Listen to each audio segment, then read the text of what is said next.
Welcome back to A Story to Tell from the campus of Dixie State University. This is Lane Rono, and we're visiting with Chuck Goode today. Chuck, how are you? I'm doing great, Lane, and delighted that you invited me to be here today. Well, I've interviewed you before, haven't I? Yes. I ran for House of Representatives last year in District 71 against Brad Last, and so we interviewed about that. Well, how are you doing now? Doing great. I'm looking forward to the Democrats making a big comeback because our convention, the county convention, is coming up next month. When is it coming up? What? May 13th at 3 p.m. here at the college in the Gardner Room. We're not only having county officers elected, and we have a full slate of those, by the way. We're also having the state candidates come down and join us. So after we finish our business in that county convention, you'll be able to meet, I think we have 11 Democrats running for the state chair position. 11? 11. And for the state chair? 2 or 3 for vice chair, 2 or 3 for treasurer. We have a full slate. It's like Democrats are so enthusiastic. And the really impactful thing to me is the majority are women. Women are out in force. You have probably heard about the Women's March and about how women are really taking a leadership position, even though many of them, the new chair that I think is going to win for the county is a has a full-time job, professional job, 3 kids, and you say, how do they balance career and family? Well, she's going to balance those 2 along with community and help the Democrats because you feel so strongly. I asked her, and I did the same thing. I said, why are you so, what made you decide to do that? You have less time than I do because I'm retired, and yet you're going to dedicate this time to try to help your community. And she said, I was watching the Obama farewell speech, and I started to cry. And many of us Democrats feel that way. We're sort of devastated by the events before and during the election. We can't understand it. We don't think it's the best thing for the working families in Utah. We really see a need for a democratic way because so many of the ones I know are needing health care and don't have it. And Utah never expanded Medicaid. So that's something, I think that'll be one of the things on our agenda. But getting back to women, if we have women running the state and women running the county, that will be such an improvement. Women don't want to be thought of as victims, in the colleges and in the military. They want to be thought of as equal and leaders, and they want to have a voice. One of the things that's happened in Utah, especially for Democrats, is there are a number of us, in the population. The demographics are there for Democrats. Almost no representation in the legislature. Why is that? We've tried to figure that out. I think the Democrats really made a mistake in the last election by losing touch with the grassroots. We didn't have a message for the working families like we should have. And I think Trump didn't actually win. I think the Democrats lost. We're rebuilding the party and refocusing on the voters that we really do care about and have many more plans to actually benefit them than Republicans do. But we're not represented. To answer your question, it really comes down to 2 things. Gerrymandering is one. And what does that mean? Explain it for us. Okay. When we have a census every 10 years, and we're about to have one in 2020, the way it works in Utah is the current legislature decides on the congressional districts. So they draw a district with a majority of Democrats being the little tip of the iceberg, probably in Salt Lake County, and then encompassing a huge rural area of Republicans, so the Democrats are overshadowed and can never be elected, be in office. And that's the situation now with Chris Stewart's district, with Chavez's district. Well, Matheson used to be in this area, didn't he? Yes, and thank goodness. Well, 50 years ago, it was all Democratic. The governor was Democratic, all the representatives, Rampton, and all the House of Representatives were Democratic. That's when Utah really thrived. That's when we had the best economy. Since then, we've sort of gone downhill, and only because our extraction industry, our coal mining and so forth, has lost economically. The price of coal is way down. Price of oil is way down. Technology is changing our future so fast. Propane is so much cheaper than coal now, and it turns out we have a surplus of propane. We can export it. The U.S. is now energy independent. So that causes a lot of people to be out of work. Many of the extraction industries, coal especially, are losing jobs. And we've had all these revolutions like the Industrial Revolution, but we helped people in the transition. This time, those people feel left out. That's what happened in the election. We didn't address those people who were struggling because their life had changed so much, their culture had changed so much. A second reason, I said gerrymandering was the first reason we keep losing. A second reason is the attitude. Democrats were frustrated that they couldn't win. I mean, it's just a given in Utah that you're Republican. It goes along with your peer group. But what happens in the legislature, and when I ran against these four guys, they were so tight-knit and so in an echo chamber where they agreed all the time. You really need to hear other viewpoints. You can't make the best decision. And they haven't made the best decisions because they don't have the input, especially from women and especially from Democrats. We are not 100% Republican, but our legislature is 100% Republican. So at least the four districts a couple here. Of Democrats. Yes, and the rest of the state, and especially Salt Lake County and Salt Lake City, that's a Democratic piece, and it is divided up. Every year when they decide on the districts, they divide it up so that Salt Lake County is all split up and can't get a majority. We have Democratic mayors, Democratic city mayors, county mayors, but we can't get them in the place where the laws are made, where the laws are changed. How should those districts be decided? I would, the first bill, if I get in 2018, will be... You're going to run again? Oh, yes, yeah. I'll be running against Brad Last in 2018. I might as well start campaigning now. My first bill submitted will be a nonpartisan group to decide on those district boundaries. Even if Democrats were in, I wouldn't want them to decide on the boundaries either. It needs, you can't live with a supermajority, one way of thinking. It's not good for Utah. It's hurt us in a number of ways. I've lived in Texas, I've lived in states, and we always had representation of Democrats. You always get, but not Utah. Are you a native Utahn? No, I was born in North Carolina and moved here though in '93 from Texas. I was at Johnson Space Center in '93. So I've been here 25 years almost. What brought you here? So I feel like it is my state, and I love the people in Utah.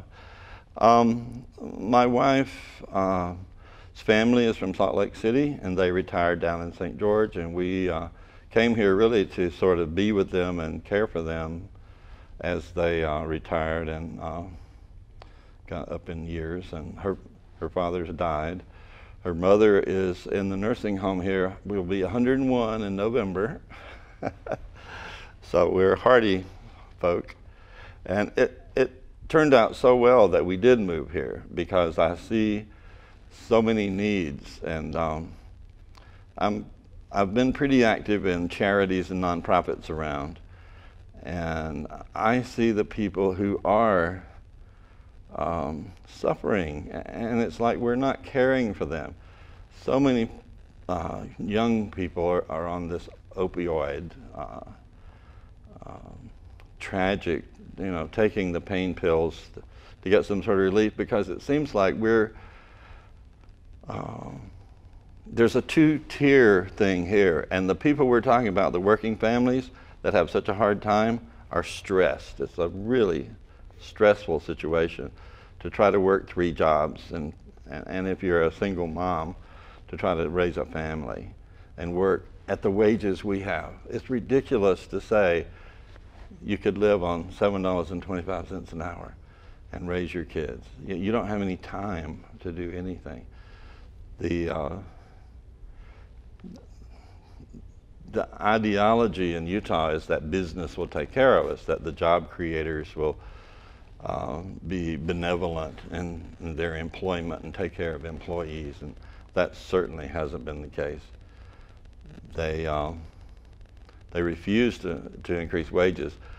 I call it, and a lot of people have referred to it as corporate welfare, because Walmart pays $7.25. They have just increased their wages somewhat, but when you pay your employees so low that they are all on food stamps, and they come back and use the food stamps at Walmart, you get free labor. You get free labor from the taxpayers. And one of my campaign promises is to put people first over business. Business does not make you rich. Business does not have people and the improvement of society in mind. They have profit in mind. Interesting. There was a time Cal Rampton was the governor, and after that Scott Matheson, I think. Yes. They were both Democrats. Yes. George Dewey Clyde was a Republican. I'm trying to remember back. It changed in '76, I believe. It switched over just about 50 years ago. And it was a time, I hate to say it, but it was a time when the ERA and women were speaking for themselves back then too. And Utah, for some reason, has a masculine dominance. They want to make decisions for women about their reproductive rights, about their choices in career, about their education. And I think they're just tired of that. And I'm concerned about the competition. Men are competitive, and we need, not only in the world and foreign affairs, but right here in Utah, you have Republicans, you have Democrats, but they're all Americans. Women have a way of working things out just like they have to in the family to make things better. If we really think the government is to make a more perfect union, women know how to make a more perfect union in their families, in their work, in their communities, and they're out to do it this year. I've never seen so many coming out of the woodwork and volunteering in the county party and in the state party. Has the Democratic Party changed? Oh, yes.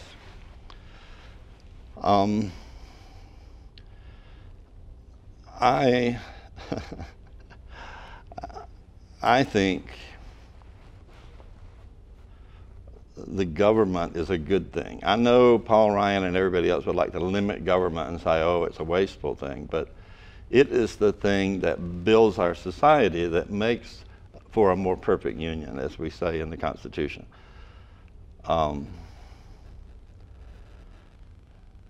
The government really, by contracting, I was a contractor at NASA. We contracted to do the space program. All those were private enterprises. Now we still have SpaceX doing private enterprise selling business, but they're selling business to the government. The people who pay SpaceX are the taxpayers. The people who paid me were the taxpayers. If you're a contractor, that's what you do. Wars are good because you get a lot of military spending, which makes the businesses rich. But it's not the business's fault. It's the government that's really doing it. The government invented, split the atom. They invented nuclear energy with the Manhattan Project.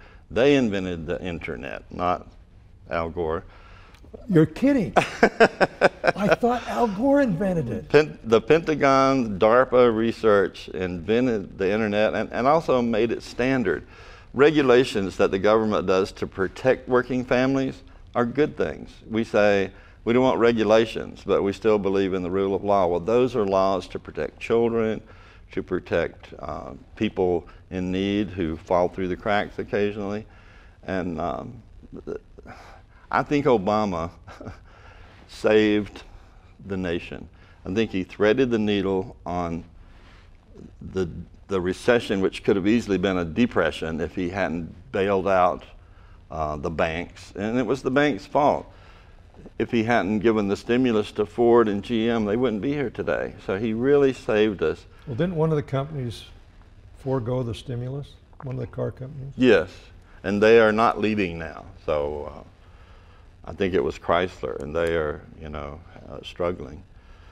The system works. Capitalism, where the government really is the job creator, the stimulus. The taxpayers put all this money into the government, and they invest it in ways like now, probably what's going to happen is we're going to invest $1 trillion in infrastructure. All the money from the taxpayers is going to go to construction companies to rebuild our bridges, rebuild our roads, rebuild the dams, do all the things that we need. And the economy will be doing great, but you can't blame it on business. It's our government. It's what works. You can't, we're just biting the hand that feeds us when we say, let's get rid of the government. We are, that's the reason. Are there some parts of the government that needs to be gotten rid of? Of course. It's a work in progress, but it is more efficient than most businesses. Businesses try to say, we can do it better. The state would like to manage some stuff that the federal government is managing. And it's doing it much better. The federal government manages the public lands. For Utah, we're the luckiest state in the union. We have the public lands. We get the benefit of all the tourism. It's managed by someone else, and they pay us PILT, payment in lieu of taxes. So it's like, we're going to take care of it for you and pay you. We've got our cake and eat it too. And to say, oh no, we want to do it, stop giving us the PILT, and we think we can do it better. To answer your question, the government manages the military, the strongest in the whole world. The government manages the economy, the strongest in the whole world. The government manages Medicare, the most efficient system with the least waste of anything in the world. What we, places we've made mistakes, I think, and this is something else I would push for, the 5 benefits that we call welfare, the SNAP and the WIC and the DCFS and the earned income tax credit and other tax breaks, keep people from failing. When you get sick and you lose your job or you lose your house, there's got to be a safety net. There's got to be some way to get you back up. And to say no, just die or just pay that $30,000 medical bill doesn't work. The safety net's there. I would propose, and it wouldn't cost any more, to remove the safety net, because it is something we have to administer, and there probably is waste in it. We think there's waste in SNAP. Replace that program with a universal basic income. So everybody just gets a universal basic income, and when you fall into that poverty level where you need it, it's there. Give them to spend the money the way they want to. Exactly. And it's not any more expensive than what we're doing now. But it actually, if you think about the society, it costs society much more when you wait until the extreme happens. Okay, now they're bankrupt and they're criminals. Okay, now they lost their home and the bank is defaulted, or they're sick, or they're divorced, or you have all this domestic violence. If you wait till that point, not only is it worse for them that don't have the safety net, it costs so much more to pay for that circumstance than having a little preventative basic income to save them and keep them from falling into that in the beginning. Let me ask you a question. How did you meet your wife?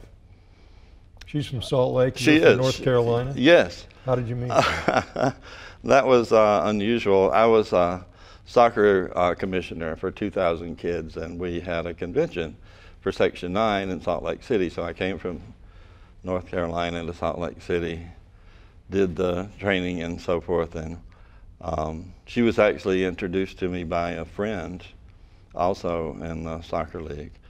And we really hit it off and had a little long distance romance there for a while, and then she moved, cause she's a professional master's degree social worker, so she got a really good job in North Carolina. 2 years later, So she chased I after moved. you, huh? We chased after each other. Every time we got a different job. In fact, I had a job offer in California, Walnut Creek, and Houston. And we drove to Vegas, where you have to go left or right, and said, are we going to Texas or are we going to California? And we ended up going to Texas. So she's been... So you turned left. We did. Las We turned Vegas. left. Well, I always go left. How many, do you have children? Yes, not together. I have a son and she has 2 daughters. They're in, one's in Salt Lake City and one's in Raleigh, North Carolina. And my son is in South Carolina, so. So he's from the south and you're from the north. I guess, yeah. Yeah, they made it to Final Four this year, the first time ever, so. That's good. South Carolina's doing good. Well, tell me what we should look for in the Democratic Party here in Washington County. Okay. We have a full slate, and I was talking about the leader, the chair, is spectacular because she's in her 30s. I had such good luck in my campaign because I was supported by millennials here at Dixie. There is now a Young Democrats. We didn't have that before. It was started by Nicole Gregory, a wonderful girl, did a lot of work. And now the chair of that group is Cameron Carlson. And he is such a go-getter. He's done such a wonderful job. In fact, he arranged for the meeting room that we'll use for the county convention here at the Gardner Center. And he's just got so many activities going. The millennials are going to, they didn't just save me, I think they're going to save all of us. They have the attitude that it is about the community, it is about helping each other. They are the most accepting group. You don't hear questions about, oh, what nationality are you, or what country are you from, or are you LGBT or not? That's not an issue. They're so accepting and so sharing among their friends. Many of their decisions, it shocks me that you can ask a millennial a question and they will text 10 people and the answer will come back, and it's a consensus. What a way to share a society, what a way to run a country. I can't wait. I really admire the group that's coming up, and I have great faith that they will fix all the things that we might not have done so well. When is the convention again? May 13th, 3 What time? p.m., 3 p.m. I'm pretty sure that's a Thursday. And it will go till about 5, because at 3 o'clock, we're going to sign in our delegates who can vote. But I think the 13th is a Saturday. Oh, good. Okay, it's Saturday. I'm sorry. I'm glad you corrected that, because I invite everybody to come. I hope we have Democrats, independents, anybody that can come. You're invited. I hope we have a really large group. Is anybody invited? Republicans? Yes, oh yes, it's an open, we always have open conventions. We're not closed. The press will be there,